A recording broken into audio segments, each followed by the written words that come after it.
আপনি কি জানেন, জীবনের সবচেয়ে সুন্দর মুহূর্তগুলো দ্বিতীয়বার আর কখনো ফিরে আসে না।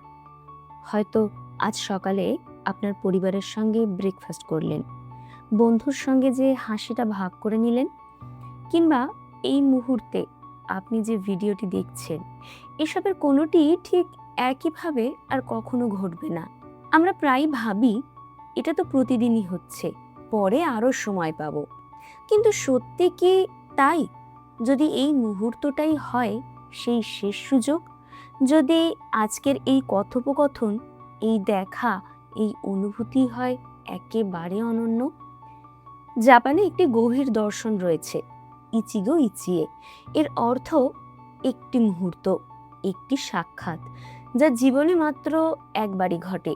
তাই প্রতিটি মুহূর্তকে এমনভাবে বাঁচতে হবে যেন সেটি আর কখনো ফিরে আসবে না।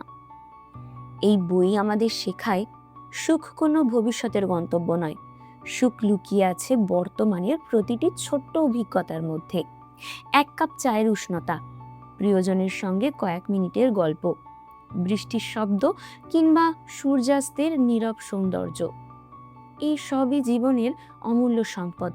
কিন্তু ব্যস্ততা, মোবাইল ফোন আর ভবিষ্যতের দুশ্চিন্তায় আমরা সেই সম্পদকে প্রায় হারিয়ে ফেলেছি বললেই চলে। ভাবুন তো, আপনি কতবার এমন করেছেন? কোনো সুন্দর জায়গায় গিয়ে ছবি তুলতেই এত ব্যস্ত ছিলেন যে জায়গাটার সৌন্দর্যই সত্যি অনুভব করতে পারেননি? কতবার প্রিয় মানুষটির কথা শোনার বদলে ফোনের স্ক্রিনে তাকিয়েছিলেন? আমরা মুহূর্তগুলোকে ধরে রাখতে চাই, অথচ সেগুলোকে সত্যিকারের অর্থে বাঁচতেই ভুলে যাই। দ্য বুক অব ইচিগো ইচিয়ে ঠিক এই ভুলটাই আমাদের চোখে আঙুল দিয়ে দেখায়। বইটি শেখায় কিভাবে মনোযোগ দিয়ে শোনা যায়, কিভাবে সত্যিকারের দেখা যায়, কিভাবে অনুভব করা যায়, আর কিভাবে প্রতিটি দিনকে অর্থপূর্ণ করে তোলা যায়। এই বইয়ের প্রতিটি অধ্যায় আপনাকে ধীরে ধীরে এমন এক জীবন দর্শনের দিকে নিয়ে যাবে, যেখানে অতীতের অনুশোচনা আর ভবিষ্যতের উদ্বেগ নয়, বরং বর্তমান মুহূর্তই হয়ে উঠবে আপনার সবচেয়ে বড় শক্তি। তাই যদি আপনি জীবনে ছোট ছোট আনন্দকে আবার খুঁজে পেতে চান, সম্পর্কগুলোকে আরো গভীর করতে চান, মানসিক শান্তি অর্জন করতে চান এবং প্রতিটি দিনকে সত্যি মূল্যবান করে তুলতে চান, তাহলে এই বইয়ের সামারি একদম আপনার জন্য। চলুন শুরু করি দ্য বুক অফ ইচিগো ইচিয়ে, এই অসাধারণ যাত্রা, যেখানে আপনি শিখবেন জীবনের প্রতিটি মুহূর্তই একবারের জন্য, তাই সেটিকে পুরো হৃদয় দিয়ে বাঁচুন। প্রথম অধ্যায়। শুরুতেই জাপানের একটি প্রাচীন চা অনুষ্ঠানের গল্প বলা হয়েছে, যেখানে অতিথিদের এমনভাবে আপ্যায়ন করা হতো যেন এই সাক্ষাৎ আর কখনো হবে না। কারণ মানুষ একই হতে পারে, স্থানও একই হতে পারে, কিন্তু সময়, অনুভূতি এবং পরিস্থিতি কখনো এক থাকে না। আমরা বেশিরভাগ সময় বর্তমানকে উপেক্ষা করি, মনে করি পরে তো সময় পাবো, আবার দেখা হবে, আরও সুযোগ আসবে। কিন্তু জীবন কখনো সেই একই মুহূর্ত ফিরিয়ে দেয় না, তাই প্রতিটি ছোট্ট অভিজ্ঞতাকেও মূল্য দিতে হবে। লেখক দেখান, আমাদের মন প্রায় অতীতের অনুশোচনা বা ভবিষ্যতের দুশ্চিন্তায় আটকে থাকে, ফলে বর্তমানের সৌন্দর্য আমাদের চোখ এড়িয়ে যায়। অথচ সত্যিকারের সুখ লুকিয়ে আছে এই বর্তমান মুহূর্তে। এরপরে আসি দ্বিতীয় অধ্যায়। আচ্ছা, আপনি কি কখনো কোনো ফুলকে ধীরে ধীরে কুঁড়ি থেকে সম্পূর্ণ প্রস্ফুটিত হতে দেখেছেন? সেই ফুল কখনো তাড়াহুড়ো করে না, তবুও ঠিক সময় সে তার সর্বোচ্চ সৌন্দর্য প্রকাশ করে। তাহলে আমরা কেন নিজেদের নিয়ে এত অস্থির হয়ে পড়ি? এই অধ্যায়ে লেখক দুটি জাপানি শব্দের সঙ্গে আমাদের পরিচয় করিয়ে দেন। একটি হলো কাইকা এবং আরেকটি হলো মানকাই। কাইকার অর্থ ফুল ফোটা বা নিজের সম্ভাবনার প্রথম প্রকাশ। মানকাইয়ের অর্থ পূর্ণ প্রস্ফুটন, নিজের সর্বোচ্চ সামর্থ্যে পৌঁছে যাওয়া। লেখক বলেন, প্রকৃতির প্রতিটি ফুলের যেমন নিজস্ব সময় আছে, তেমনি প্রতিটি মানুষের জীবনেও একটি নিজস্ব গতি রয়েছে। কিন্তু আজকের পৃথিবীতে আমরা সব সময় অন্যদের সঙ্গে নিজেদের তুলনা করি। কেউ দ্রুত সফল হলে আমরা ভাবি, আমি এখনো পিছিয়ে আছি। এই তুলনাই আমাদের সবচেয়ে বড় ভুল। জাপানি দর্শন শেখায় জীবনে তাড়াহুড়ো নয়, বরং ধৈর্য সবচেয়ে গুরুত্বপূর্ণ। একটি গাছ প্রতিদিন একটু একটু করে বেড়ে ওঠে। বাইরে থেকে হয়তো তার পরিবর্তন বোঝা যায় না, কিন্তু ভিতরে ভিতরে সে শক্তিশালী হয়ে উঠছে। মানুষের জীবনও ঠিক তেমনই। লেখক আরো বলেন, নিজের বিকাশের জন্য আমাদের প্রতিদিন ছোট ছোট উন্নতির দিকে মনোযোগ দিতে হবে। একদিনে বড় পরিবর্তনের আশা না করে প্রতিদিন যদি মাত্র 1% ভালো হওয়ার চেষ্টা করি, তাহলে একসময় সেই ছোট পরিবর্তন বিশাল সাফল্যে পরিণত হবে। এই অধ্যায় আমাদের শেখায়, সফলতা কোনো গন্তব্য নয়, এটি একটি ধীরে ধীরে বিকশিত হওয়া প্রতিক্রিয়া। তাই অন্যের জীবনের সঙ্গে নিজের জীবনকে তুলনা না করে নিজের গতিকে এগিয়ে চলাই সবচেয়ে বড় জয়। এরপর আসি তৃতীয় অধ্যায়। আপনি আসলে কোথায় বাস করেন? হয়তো বলবেন নিজের বাড়িতে বা নিজের শহরে। কিন্তু একটু ভেবে দেখুন তো, আপনার মন কি সত্যি সেখানে থাকে, নাকি বেশিরভাগ সময় অতীতের অনুশোচনা আর ভবিষ্যতের দুশ্চিন্তার মধ্যেই ঘুরে বেড়ায়? এই অধ্যায় লেখক একটি গভীর প্রশ্ন করেন, তুমি কোথায় বাস করো? তিনি বাড়ির ঠিকানার কথা বলছেন না, বরং আপনার মনের ঠিকানা জানতে চাইছেন। আমাদের অধিকাংশ মানুষ বর্তমানে বাস করে না। আমরা হয় অতীতের ভুল, ব্যর্থতা আর স্মৃতিকে বারবার মনে করি, নয়তো ভবিষ্যৎ নিয়ে এত চিন্তা করি যে আজকের দিনটাই উপভোগ করতে ভুলে যাই। অতীত আমাদের শিক্ষা দিতে পারে, ভবিষ্যৎ আমাদের পরিকল্পনা করতে সাহায্য করতে পারে, কিন্তু জীবনকে বাঁচা যায় শুধুমাত্র বর্তমানে, কারণ বর্তমানই একমাত্র সময় যেখানে আমরা কাজ করতে পারি, ভালোবাসতে পারি এবং পরিবর্তনও আনতে পারি। জাপানি দর্শনে বর্তমান মুহূর্তকে সর্বোচ্চ গুরুত্ব দেওয়া হয়। আপনি যখন কারোর সঙ্গে কথা বলছেন, তখন শুধু সেই মানুষটির দিকেই মন দিন। যখন খাবার খাচ্ছেন, তখন শুধু খাবারের স্বাদ অনুভব করুন। যখন হাঁটছেন, তখন প্রকৃতিকে দেখুন। এই ছোট ছোট অভ্যাস আমাদের মনকে বর্তমানের সঙ্গে যুক্ত করে। সুখ কোনো দূরের গন্তব্য নয়। অনেকেই ভাবে চাকরি পেলেই সুখী হব, বাড়ি কিনলেই শান্তি পাব, সব সমস্যা শেষ হলে তবেই জীবন উপভোগ করব। কিন্তু এই ভাবনা আমাদের বর্তমানের আনন্দ থেকে দূরে সরিয়ে দিচ্ছে। তাই আপনি যদি সত্যি সুখী হতে চান, তাহলে আজ এই মুহূর্তেই সম্পূর্ণভাবে বাঁচতে শিখুন। কারণ গতকাল তো চলে গেছে, আগামীকাল এখনো আসেনি, আপনার হাতে আছে শুধু আজ। এরপর আসি চতুর্থ অধ্যায়। শেষ কবে আপনি সূর্যোদয় দেখে সত্যি মুগ্ধ হয়েছিলেন? শেষ কবে এক কাপ চায়ের স্বাদ ধীরে ধীরে উপভোগ করেছিলেন, অথবা বৃষ্টির শব্দ শুধুই শুনেছিলেন, কোনো তাড়াহুড়ো ছাড়াই? আমরা কি সত্যি জীবনকে অনুভব করি, নাকি শুধুই পার করে দিই? এই অধ্যায়ে লেখক জেনসেশনের শব্দ ব্যবহার করেছেন। এটি জেন এবং সেনসেশন, এই দুটি শব্দের সমন্বয়, অর্থাৎ মনকে সম্পূর্ণ বর্তমান মুহূর্তে রেখে 5টি ইন্দ্রিয়ের মাধ্যমে জীবনকে গভীরভাবে অনুভব করা। লেখক বলেন, আধুনিক জীবনে আমাদের মন সবসময় ব্যস্ত। আমরা একসঙ্গে অনেক কাজ করি, খাবার খেতে খেতে ফোন দেখি, কারোর কথা শুনতে শুনতে অন্য কিছু ভাবি, প্রকৃতির মাঝে থেকেও তার সৌন্দর্য অনুভব করি না। ফলে আমরা বেঁচে তো থাকি, কিন্তু জীবনকে সত্যিকার অর্থে উপভোগ করতে পারি না। জেন দর্শন শেখায় প্রতিটি মুহূর্তকে ধীর গতিতে অনুভব করতে। যখন চা পান করবেন, তখন শুধু চায়ের গন্ধ, উষ্ণতা এবং স্বাদ অনুভব করুন। যখন হাঁটবেন, তখন বাতাসের স্পর্শ, পাখির ডাক এবং চারপাশের রং লক্ষ্য করুন। এই ছোট ছোট সচেতন মুহূর্তগুলোই আমাদের মনকে শান্ত করে এবং জীবনের প্রতি কৃতজ্ঞ হতে শেখায়। লেখক আরও বলেন, সুখ সবসময় বড় কোনো অর্জনের মধ্যে লুকিয়ে থাকে না, বরং প্রতিদিনের সাধারণ মুহূর্ত, একটি হাসি, একটি সুন্দর ফুল, একটি মিষ্টি গন্ধ কিংবা প্রিয় মানুষের কণ্ঠস্বর, এই সবের মধ্যেই প্রকৃত আনন্দ লুকিয়ে আছে। যদি আমরা মনোযোগ দিয়ে সেগুলো অনুভব করতে শিখি, তাহলে জীবন অনেক বেশি অর্থপূর্ণ হয়ে ওঠে। এরপর আসি পঞ্চম অধ্যায়। আচ্ছা, আপনি কি কখনো ভেবে দেখেছেন, যদি জীবনে কোনো দুঃখই না থাকতো, তাহলে কি সুখের মূল্য আমরা বুঝতে পারতাম? যদি ফুল কখনো ঝরে না পড়তো, তবে কি তার সৌন্দর্য এতটা মূল্যবান মনে হতো?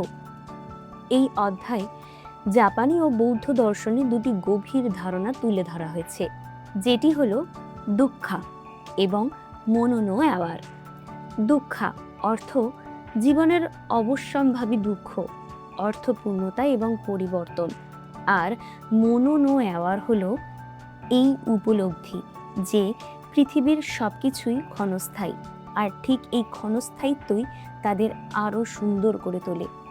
আমরা প্রায়ই এমন একটি জীবনের স্বপ্ন দেখি যেখানে কোনো সমস্যা নেই, কোনো কষ্ট নেই, কিন্তু লেখক বলেন এমন জীবন বাস্তবে তো সম্ভব নয়। প্রতিটি মানুষই জীবনের কোনো না কোনো সময়ে ব্যথা, বিচ্ছেদ, ব্যর্থতা কিংবা ক্ষতির মুখোমুখি তো হয়েছে।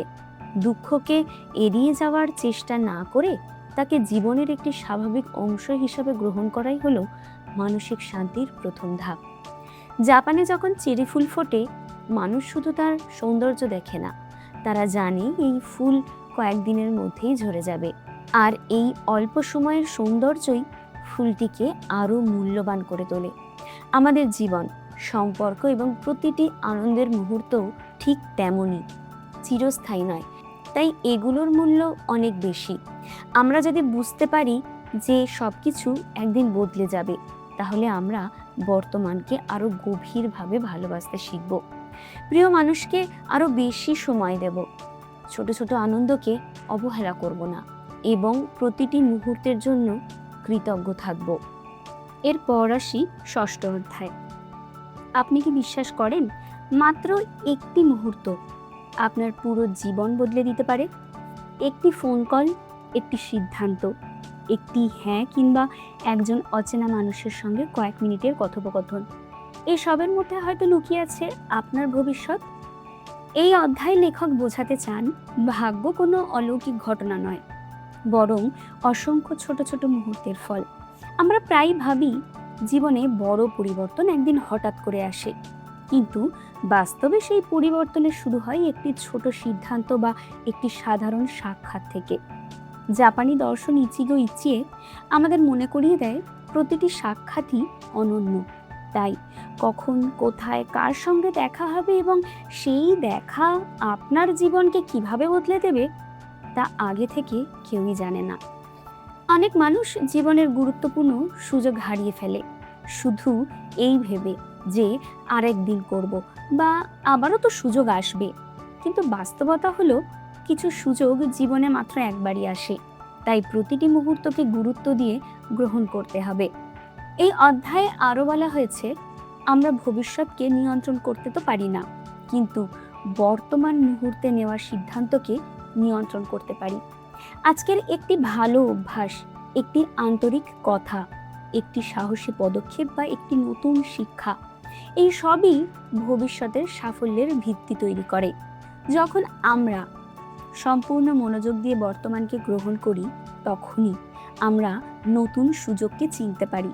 কিন্তু যদি মন সবসময় অতীত আর ভবিষ্যতে ঘুরে বেড়ায়, তাহলে সেই সুযোগগুলো আমাদের চোখও এড়িয়ে যায়। তাই প্রতিটি মুহূর্তকে গুরুত্ব দিন, কারণ আপনি কখনোই জানেন না আজকের কোন মুহূর্তটি আপনার আগামীকালের ভাগ্য লিখে দেবে। এরপর আসি সপ্তম অধ্যায়। আপনি কি সত্যি মানুষের কথা শোনেন, নাকি শুধু উত্তর দেওয়ার জন্য অপেক্ষা করেন? আপনি কি কখনো লক্ষ্য করেছেন, আজকাল আমরা একই টেবিলে বসে থাকলেও আমাদের মন থাকে মোবাইলের স্ক্রিনে। যদি শুধু এই অভ্যাস বদলে, আপনার সম্পর্ক, কাজ এবং মানসিক শান্তি সবকিছুই বদলে যায়। এই অধ্যায়ে দ্য সেরিমনি অফ অ্যাটেনশন বা মনোযোগের অনুষ্ঠান সম্পর্কে আলোচনা করা হয়েছে।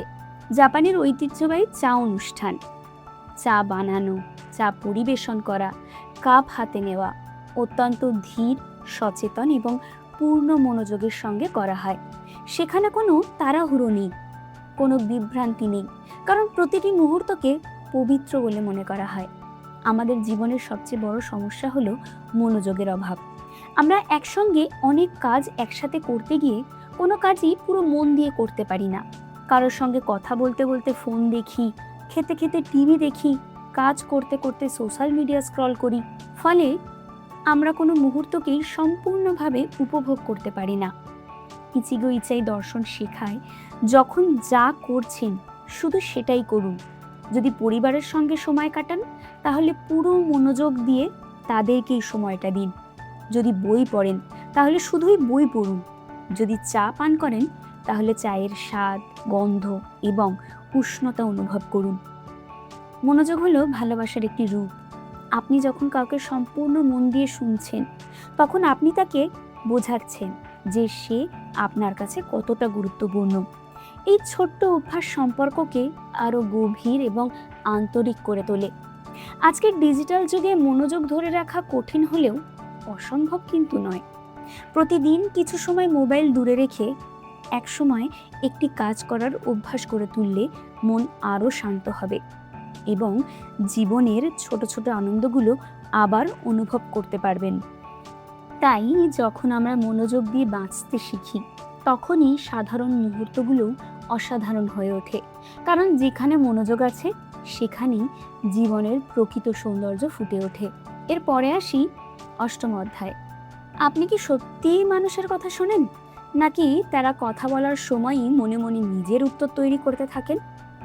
যদি আমি বলি, একজন ভালো বক্তার চেয়ে একজন ভালো শ্রোতা মানুষের হৃদয়ে বেশি জায়গা করে নেয়, তাহলে এই অধ্যায়ে লেখক বলছেন, শোনা আর মন দিয়ে শোনা এই দুটি এক জিনিস নয়। কান দিয়ে শব্দ শোনা খুব সহজ, কিন্তু মন দিয়ে একজন মানুষকে বোঝা অনেকটা কঠিন। আজকের ব্যস্ত পৃথিবীতে সবাই নিজের কথা বলতে চায়, কিন্তু খুব কম মানুষই অন্যের কথা ধৈর্য নিয়ে শোনে। ফলে সম্পর্কের মধ্যে ভুল বোঝাবুঝি বাড়ে, দূরত্ব তৈরি হয় এবং মানুষ নিজেকে একা অনুভব করে। জাপানি দর্শন ইচিগো ইচাই শেখায়, প্রতিটি কথোপকথন জীবনে একবারই ঘটে। তাই যখন কেউ আপনার সঙ্গে কথা বলছে, তখন সেই মুহূর্তটিকে বিশেষ করে তুলুন। তার কথা মাঝপথে কেটে দেবেন না, বিচার করবেন না বা নিজের অভিজ্ঞতা দিয়ে তাকে ছাপিয়ে যাওয়ার চেষ্টা করবেন না। শুধু মনোযোগ দিয়ে শুনুন। লেখক বলেন, সত্যিকারের শ্রোতা হওয়ার অর্থ হলো শুধু শব্দ নয়, বরং সেই মানুষের অনুভূতি, নীরবতা এবং আবেগও বোঝার চেষ্টা করা। অনেক সময় একজন মানুষ উপদেশ চায় না, সে শুধু চায় কোনো একজন ব্যক্তি তার কথা মন দিয়ে যেন শুনুক। মনোযোগ দিয়ে শোনা একটি উপহার। আপনি যখন কাউকে সম্পূর্ণ মনোযোগ দেন, তখন তাকে বোঝান যে তুমি আমার কাছে কতটা গুরুত্বপূর্ণ। এই একটি অভ্যাস সম্পর্ককে গভীর করে, বিশ্বাস তৈরি করে এবং মানুষকে আপনার আরো কাছাকাছি নিয়ে আসতে সাহায্য করে। শোনার শিল্প শুধু সম্পর্কেই নয়, শেখার ক্ষেত্রেও গুরুত্বপূর্ণ। একজন ভালো শ্রোতা সবসময় নতুন কিছু শেখে, কারণ সে জানে কথা বললে শুধু নিজের জানা বিষয়ই বলা যায়, কিন্তু শুনলে নতুন জ্ঞানও অর্জন করা যায়। এরপর আসি নবম অধ্যায়। আচ্ছা, আপনি কি সত্যি পৃথিবীকে দেখেন, নাকি শুধু চোখের সামনে দিয়ে সবকিছু চলে যেতে দেন?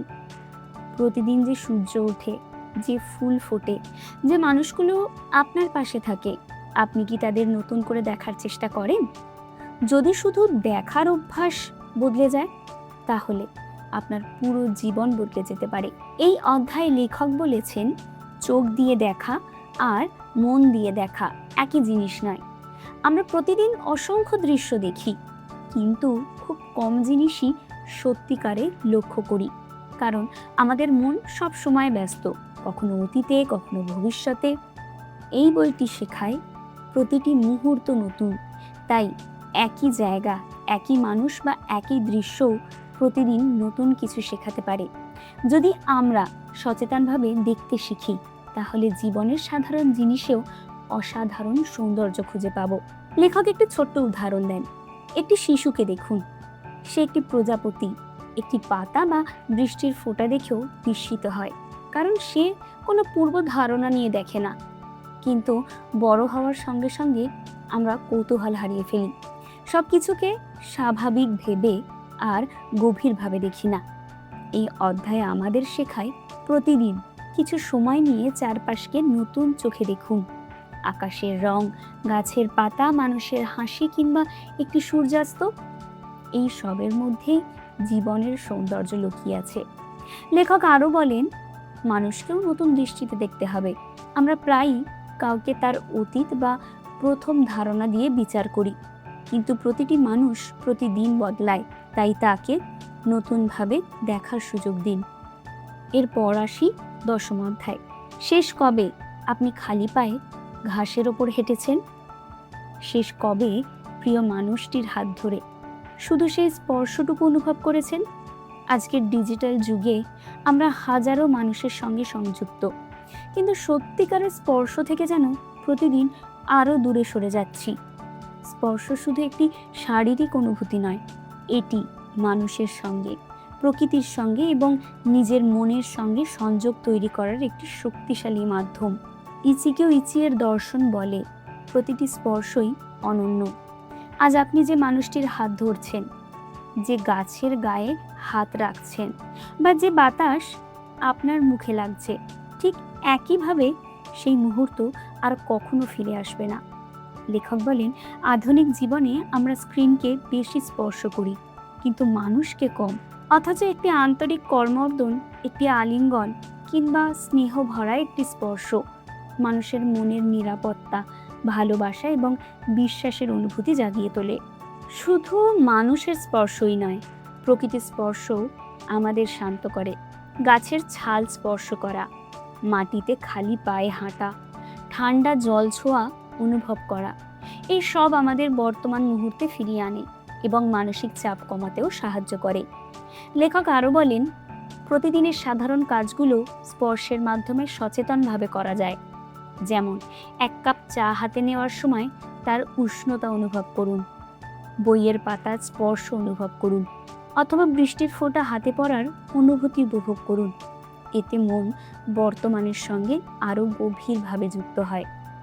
এরপর আসি 11 অধ্যায়।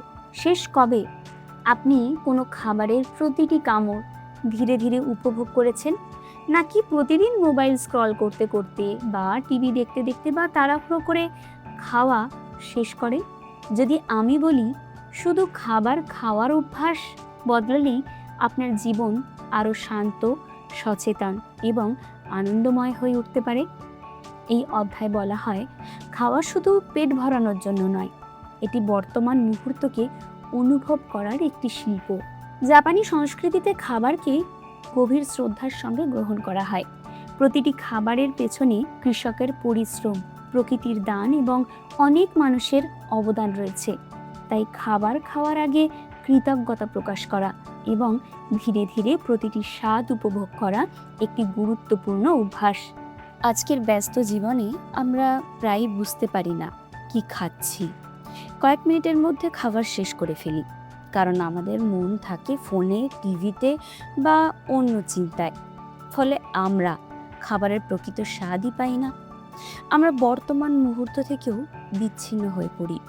প্রতিটি খাবারও জীবনে একবারের অভিজ্ঞতা। একই রেসিপি হলেও প্রতিবার স্বাদ, পরিবেশ এবং অনুভূতি এক থাকে না। তাই প্রতিটি খাবারকে এমনভাবে উপভোগ করুন যেন এটি একটি বিশেষ মুহূর্ত। এখানে পরামর্শ দেওয়া হয়, খাওয়ার সময় ধীরে ধীরে চিবিয়ে প্রতিটি স্বাদ অনুভব করুন। খাবারের রং, গন্ধ, গঠন এবং উষ্ণতার দিকে মনোযোগ দিন। এতে শুধু খাওয়ার আনন্দই বাড়ে না, মনও শান্ত হয় এবং শরীরও ভালোভাবে খাবার গ্রহণ করতে পারে। সচেতনভাবে খাওয়া বা যাকে আমরা বলি মাইন্ডফুল ইটিং শুধু একটি স্বাস্থ্যকর অভ্যাস নয়, এটি আমাদের বর্তমানের সঙ্গে সংযুক্ত থাকার একটি সহজ অনুশীলন। তাই খাওয়ার সময় মোবাইল, টিভি বা অন্য বিভ্রান্তি এড়িয়ে চলুন। এরপর আসি 12 অধ্যায়। কখনো কি এমন হয়েছে কোনো ফুলের গন্ধ বা বৃষ্টির পর ভেজা মাটির সুবাস আপনাকে হঠাৎ বহু বছর আগের কিছু স্মৃতি ফিরিয়ে এনে দিয়েছে? একটি গন্ধ কিভাবে মুহূর্তের মধ্যে আমাদের মন, আবেগ এবং স্মৃতিকে জাগিয়ে তুলতে পারে। এই অধ্যায় সেই অদৃশ্য শক্তির গল্পই বলা হয়েছে। এই অধ্যায়ে লেখক বলছেন, গন্ধ শুধু একটি ইন্দ্রিয়ের অনুভূতি নয়, এটি আমাদের স্মৃতি, অনুভূতি এবং বর্তমান মুহূর্তের সঙ্গে গভীর সংযোগ তৈরি করে। আমরা প্রতিদিন অসংখ্য গন্ধের মধ্যে দিয়ে যাই। সকালে চায়ের সুবাস, নতুন বইয়ের গন্ধ, বৃষ্টি ভেজা মাটির সৌরভ কিংবা প্রিয় মানুষের পরিচিত সুগন্ধ। কিন্তু ব্যস্ততার কারণে আমরা সেইগুলো অনুভবই করি না। প্রতিটি গন্ধ একটি অনন্য মুহূর্ত। আজ যে ফুলের সুবাস আপনি অনুভব করছেন, আগামীকাল সেই একই রকম থাকবে না। তাই প্রতিটি গন্ধকে সচেতনভাবে গ্রহণ করুন। জাপানের কোদো বা ধূপের সুবাস উপভোগ করার শিল্প শতাব্দীর পর শতাব্দী ধরে মানুষকে মনোযোগ ও ধ্যানের চর্চা শিখিয়েছে। সেখানে মানুষ শুধু সুগন্ধ নেয় না, বরং পুরো মন দিয়ে সেই সুবাসকে অনুভব করে। এই অভ্যাস মনকে শান্ত করে এবং বর্তমান মুহূর্তে ফিরিয়ে আনে। গন্ধ আমাদের মনকে ধীর করে দেয়। সকালে এক কাপ কফির সুবাস, রান্নাঘরে রান্নার ঘ্রাণ কিংবা বাগানের ফুলের গন্ধ, এই সবের প্রতি সচেতন মনোযোগ দিলে আমরা বুঝতে পারি সুখ আসলে আমাদের চারপাশেই ছড়িয়ে আছে। এই অধ্যায় একটি গুরুত্বপূর্ণ শিক্ষা হলো, জীবনের আনন্দ খুঁজতে দূরে যেতে হবে না, নিজের চারপাশের ছোট ছোট অনুভূতিগুলোকে সচেতনভাবে উপভোগ করলেই যথেষ্ট। ছোট ছোট অনুভূতিগুলোর মধ্যেই জীবনের বড় আনন্দ লুকিয়ে থাকে। এরপর আসি ত্রয়োদশ অধ্যায়। আপনি কি কখনো কোনো পারিবারিক অনুষ্ঠান, ধরুন বন্ধুর জন্মদিন বা ছোট্ট একটি আড্ডায় উপস্থিত থেকেও মানসিকভাবে উপস্থিত ছিলেন? এমনটা কি হয়েছে? হয়তোবা সবাই হাসছিল, গল্প করছিল, কিন্তু আপনার মন ছিল ফোন বা অন্য কোনো চিন্তায়। যদি আমি বলি প্রতিটি মিলনই জীবনে একবারের জন্য আসে, তাহলে কি আপনি সেটিকে একইভাবে দেখবেন? এই অধ্যায় লেখক দেখিয়েছেন, উৎসব বা পার্টির আসল আনন্দ জাঁকজমকে নয়, বরং মানুষে মানুষে তৈরি হওয়া সংযোগে। এই বইটি বলে, প্রতিটি মিলনই অনন্য। একই মানুষ আবার একসঙ্গে মিলিত হতে পারে, কিন্তু একই সময়, একই অনুভূতি এবং একই পরিবেশ আর কখনো ফিরে আসে না। তাই প্রতিটি আড্ডা, পারিবারিক অনুষ্ঠান বা বন্ধুর সঙ্গে কাটানোর সময়কে বিশেষ হিসাবে গ্রহণ করতে হবে। লেখক বলেন, আজকাল আমরা অনেক সময় কোনো অনুষ্ঠানে উপস্থিত থাকলেও সত্যিকারের সেখানে থাকি না। ছবি তোলা, ভিডিও করা বা সোশ্যাল মিডিয়ায় পোস্ট করার ব্যস্ততায় আমরা সেই মুহূর্তটাকেই হারিয়ে ফেলি। পরে ছবিগুলো থাকে, কিন্তু অনুভূতিগুলো আর ফিরে আসে না। তিনি পরামর্শ দেন, কোনো অনুষ্ঠানে গেলে কিছু সময়ের জন্য ফোন দূরে রাখুন, মানুষের চোখের দিকে তাকিয়ে কথা বলুন, মন দিয়ে শুনুন, আন্তরিকভাবে হাসুন এবং সেই মুহূর্তটিকে পুরো হৃদয় দিয়ে উপভোগ করুন। কারণ স্মৃতি শুধু ক্যামেরায় নয়, আমাদের মনেও তৈরি হয়।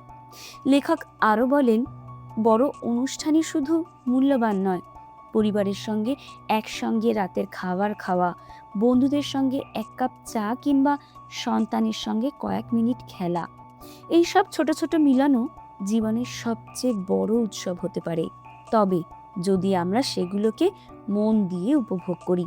এরপর আসি চতুর্দশ অধ্যায়। আপনি কি কখনো এমন একটি মুহূর্তের অভিজ্ঞতা পেয়েছেন যখন অনেক মানুষ একসঙ্গে থেকেও সবাই একই অনুভূতিতে ডুবেছিল? যেমন একটি মন্দিরে প্রার্থনা, একটি সঙ্গীতানুষ্ঠান, পরিবারের একসঙ্গে রাতের খাবার কিংবা বন্ধুদের সঙ্গে নীরবভাবে সূর্যাস্ত দেখা। সেই মুহূর্তগুলো এত গভীর কেন হয়? কারণ তখন শুধু একজন নয়, সবাই একই মুহূর্তে সম্পূর্ণ উপস্থিত থাকি। এই অধ্যায়ে লেখক কালেকটিভ মাইন্ডফুলনেস বা সম্মিলিত সচেতনতার ধারণা তুলে ধরেছেন। এর অর্থ হলো, একসঙ্গে থাকা মানুষরা যখন একই মুহূর্তে সম্পূর্ণ মনোযোগ দিয়ে উপস্থিত থাকে, তখন তাদের মধ্যে এক বিশেষ সংযোগ তৈরি হয়। আজকের পৃথিবীতে আমরা একসঙ্গে থাকলেও প্রায় আলাদা হয়ে পড়ি। পরিবারের সবাই একই ঘরে বসে আছে, কিন্তু প্রত্যেকের চোখ মোবাইলের স্ক্রিনে। বন্ধুরা একসঙ্গে আড্ডা দিচ্ছে, কিন্তু মন পড়ে আছে নোটিফিকেশনে। ফলে শারীরিকভাবে কাছাকাছি থেকেও মানসিকভাবে আমরা অনেক দূরে সরে যাই। ইচ্ছে শুধু ব্যক্তিগত অনুশীলন নয়, এটি একসঙ্গে বাঁচারও একটি শিল্প।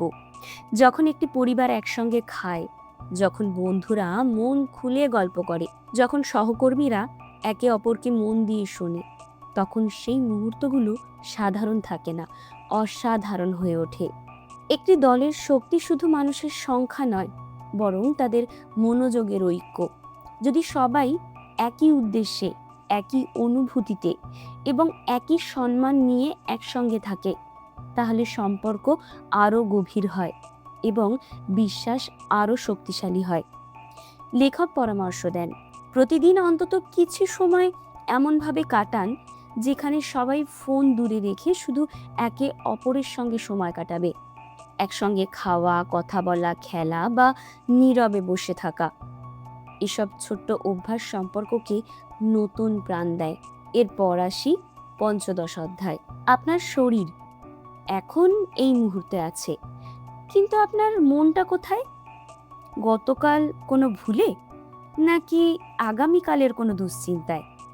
যদি আমি বলি, আপনার জীবনের অধিকাংশ কষ্টের কারণ ঘটনাগুলো নয়, বরং বর্তমান মুহূর্ত থেকে আপনার মন দূরে সরে যাওয়ায়, তাহলে এই অধ্যায় লেখক রিটার্নিং টু নাও বা বর্তমানে ফিরে আসার শিল্প নিয়ে আলোচনা করেছেন। তিনি বলেন, আমাদের মন স্বাভাবিকভাবেই এক জায়গায় স্থির থাকে না। কখনো অতীতের স্মৃতিতে, কখনো ভবিষ্যতের কল্পনায় ঘুরে বেড়ায়। আর সেই কারণেই আমরা বর্তমানের সৌন্দর্য অনুভব করতে পারি না। জীবন শুধু বর্তমানেই ঘটে। অতীত আমাদের শেখায়, ভবিষ্যৎ আমাদের অনুপ্রাণিত করে, কিন্তু বেঁচে থাকার একমাত্র সময় হলো এখন। লেখক বলেন, যখনই বুঝবেন মন অন্য কোথাও চলে গেছে, তখন ধীরে ধীরে সেটিকে আবার বর্তমান মুহূর্তে ফিরিয়ে আনুন। এজন্য জটিল কোনো পদ্ধতির দরকার নেই, শুধু নিজের শ্বাস প্রশ্বাস অনুভব করুন, চারপাশের শব্দ শুনুন, অথবা নিজের হাতে থাকা জিনিসটি স্পর্শ অনুভব করুন। দেখবেন মন আবার শান্ত হয়ে এসেছে। আমরা প্রায়ই সুখকে ভবিষ্যতের জন্য রেখে দিই। চাকরি পেলেই সুখী হব, সব সমস্যা শেষ হলে শান্তি পাব। কিন্তু এই চিন্তা আমাদের বর্তমান আনন্দ কেড়ে নেয়। সুখ কোনো ভবিষ্যতের গন্তব্য নয়, সুখ হলো বর্তমানকে সম্পূর্ণভাবে গ্রহণ করার ক্ষমতা। লেখক মনে করিয়ে দেন, প্রতিটি মুহূর্ত নতুন একটি সুযোগ। আপনি যদি মনকে বারবার বর্তমানের দিকে ফিরিয়ে আনতে পারেন, তাহলে জীবনের চাপ কমবে, সম্পর্কও গভীর হবে এবং ছোট ছোট বিষয়েও আনন্দ খুঁজে পাবেন। এরপর আসি ষোড়শ অধ্যায়। যদি আমি ব্যর্থ হই, যদি সবাই আমাকে বিচার করে, যদি ভবিষ্যতে সবকিছু খারাপ হয়ে যায়, যদি যদি শব্দটি কখনো আপনার ঘুম কেড়ে নিয়েছে, কিন্তু ভেবে দেখেছেন এই যদিগুলোর কতগুলো সত্যি হয়? এই অধ্যায়ে লেখক দেখিয়েছেন, আমাদের সবচেয়ে বড় শত্রু বাস্তব সমস্যা নয়, বরং কল্পিত সমস্যা। আমাদের ভবিষ্যৎ নিয়ে যদি এমন হয়, ভাবতে থাকি যে বর্তমানে শান্তি হারিয়ে ফেলি, ভবিষ্যৎ এখনো আসেনি, তাই এমন কিছুর জন্য উদ্বিগ্ন হওয়া যা হয়তো কখনো ঘটবেই না, আমাদের শক্তি এবং আনন্দ দুটোই নষ্ট করে। লেখক বলেন, আমাদের মস্তিষ্ক স্বাভাবিকভাবেই বিপদের সম্ভাবনা খুঁজে বেড়ায়। এটি একসময় বেঁচে থাকার জন্য দরকার ছিল, কিন্তু আধুনিক জীবনে এই অভ্যাসই অতিরিক্ত দুশ্চিন্তা, ভয় এবং মানসিক চাপের কারণ হয়ে দাঁড়ায়। তিনি একটি সহজ প্রশ্ন করতে বলেন, এই মুহূর্তে কি সত্যি কোনো সমস্যা আছে? বেশিরভাগ সময় উত্তর হবে না। সমস্যা আমাদের সামনে নয়, বরং আমাদের কল্পনার মধ্যে। লেখক পরামর্শ দেন, যখনই যদি ধরনের চিন্তা আসবে, তখন নিজেকে বর্তমান মুহূর্তে ফিরিয়ে আনুন, নিজের শ্বাস অনুভব করুন, চারপাশে তাকান এবং নিজেকে মনে করিয়ে দিন, আমি এখন নিরাপদ, আমি এই মুহূর্তেই বেঁচে আছি।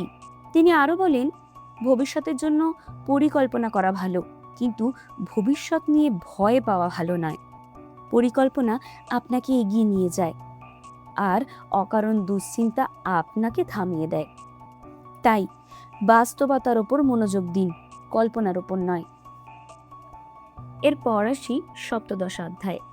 যদি আপনাকে মাত্র কয়েকটি সহজ নিয়ম দেওয়া হয়, যেগুলো অনুসরণ করলে প্রতিটি দিন আরো শান্ত, আনন্দময় এবং অর্থপূর্ণ হয়ে উঠবে, তাহলে কি আপনি সেগুলো মেনে চলতে চাইবেন? এই অধ্যায়ে লেখক পুরো বইয়ের দর্শনকে এমন একটি জীবনসূত্রে পরিণত করেছেন যা প্রতিদিন অনুশীলন করা যায়।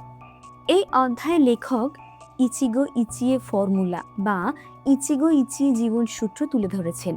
এটি কোনো কঠিন তত্ত্ব নয়, বরং প্রতিদিনের ছোট ছোট অভ্যাসের মাধ্যমে বর্তমান মুহূর্তকে সম্পূর্ণভাবে বাঁচার একটি পথ। সুখের জন্য আমাদের নতুন জীবন শুরু করার দরকার নেই, দরকার শুধু বর্তমান মুহূর্তকে নতুনভাবে দেখা। প্রতিটি সকালকে এমনভাবে শুরু করুন যেন এটি আপনার জীবনে একেবারে নতুন দিন, কারণ আজকের দিনটি আর কখনো ফিরে আসবে না। এই সূত্রের মূল ভিত্তি হলো সচেতনতা, কৃতজ্ঞতা এবং উপস্থিতি। যখন আপনি কারোর সঙ্গে কথা বলবেন, পুরো মনোযোগ দিয়ে দিন। যখন খাবার খাবেন, তার স্বাদ অনুভব করুন। যখন প্রকৃতির মাঝে থাকবেন, তখন তার সম্পূর্ণ সৌন্দর্য গ্রহণ করুন। আর যখন কোনো কঠিন পরিস্থিতি আসবে, তখন নিজেকে মনে করিয়ে দিন, এটিও একটি অনন্য মুহূর্ত, এটিও একদিন চলে যাবে। জীবনের আনন্দ বড় কোনো সাফল্যের মধ্যে সীমাবদ্ধ নয়, বরং প্রতিদিনের ছোট ছোট মুহূর্ত, একটি হাসি, একটি আন্তরিক কথোপকথন, একটি সূর্যাস্ত বা এক কাপ চা, এই সবই জীবনের প্রকৃত সম্পদ। যারা এই মুহূর্তগুলোকে মূল্য দিতে শেখে, তারাই সত্যিকারের সুখী হয়। সবশেষে মনে করিয়ে দিই, ইচিগো ইচিয়ে কোনো একদিন পড়ে শেষ করার দর্শন নয়, এটি প্রতিদিন অনুশীলন করার একটি জীবনধারা। প্রতিদিন যদি আমরা একটু বেশি সচেতন, একটু বেশি কৃতজ্ঞ এবং একটু বেশি উপস্থিত থাকতে পারি, তাহলে আমাদের জীবন ধীরে ধীরে বদলে যেতে শুরু করবে। মনে রাখবেন, ইচিগো ইচিয়ে শুধু একটি জাপানি দর্শন নয়, এটি এমন একটি জীবনযাপন যা আমাদের শেখায় প্রতিটি মুহূর্তকে এমনভাবে বাঁচুন যেন সেটি আপনার জীবনে সবচেয়ে মূল্যবান এবং একমাত্র মুহূর্ত। সামারিটি ভালো লাগলে অবশ্যই কমেন্টে জানাবেন এবং একটি লাইক বা সাবস্ক্রাইব করতে ভুলবেন না। আবারও আসবো আর একটি নতুন অডিও বুক নিয়ে।